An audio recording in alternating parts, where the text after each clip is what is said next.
kan heewi ndax sa rafama ko musal ala ko cawruɗa ko musal sa yiɗi dañde ko ñamɗa jogaki ko musal sa yiɗi ɓornade wutta ara ko musal finde subaka sak pota dañde buuɗi ɗiɗi meeloɗa e jungo ma woda ko coɗɗa dañani ko musal wawi musal noon koye neɗɗo yanata muñattanade Allah teggiti fo teggitanma kokoye musallaji jeeya sa foti ñawdude hunde a wawa ɗum sabrude koye musalla jeeya a rafama aɗa yiiɗi sabroyade a dañani ko cawruɗa koye musalla jeeya a fini aɗa yiiɗi ñamde walla cukalon ma andani ɗumen ñamani koye musalla jeeya.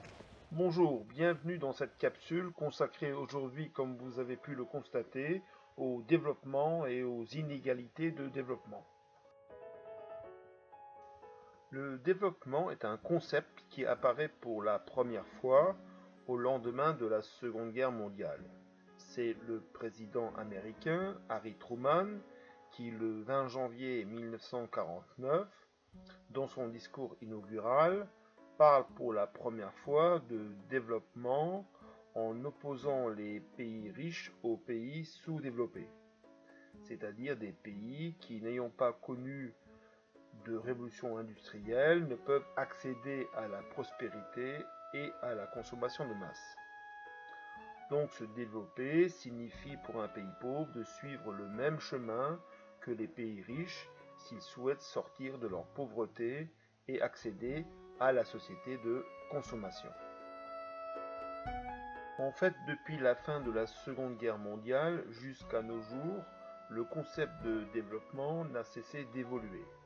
Dans les années 1950-60, dans une période de forte croissance économique, on considérait le développement avant tout comme un processus économique. C'est parce qu'il y avait de la croissance économique que les conditions de vie pouvaient s'améliorer.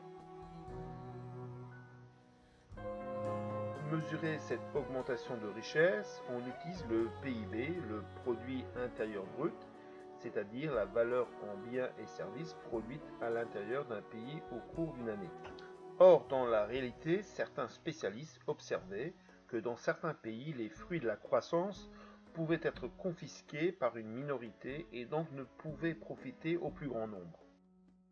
Ainsi, au début des années 90, à l'initiative de la Banque mondiale, s'est mise en place la notion de développement humain, qui met moins l'accent sur la croissance de l'économie d'un pays que l'amélioration des conditions humaines en termes d'espérance de vie, d'éducation, d'emploi et de niveau de vie. Pour mesurer cette amélioration, le programme des Nations Unies pour le développement a mis au point un nouvel indicateur, l'IDH, l'indice de développement humain. Il s'agit cette fois de mesurer la performance d'un pays en termes de revenus, le PNB par habitant, mais également en termes d'éducation, d'espérance de vie et de santé. Si l'on réalise une carte du monde à partir du PIB ou de l'IDH, celle-ci révélera un monde très inégalitaire, divisé entre un nord très développé et un sud bien moins développé. Le nord concentre plus de 70% de la richesse mondiale, où les besoins essentiels des populations sont assurés en matière de nourriture, de logement, d'éducation et de santé. On y trouve des pays comme la Norvège, les États-Unis, la Corée du Sud, Singapour, les pays de l'Union européenne, mais également la Russie. Or, leur niveau de développement n'est pas le même.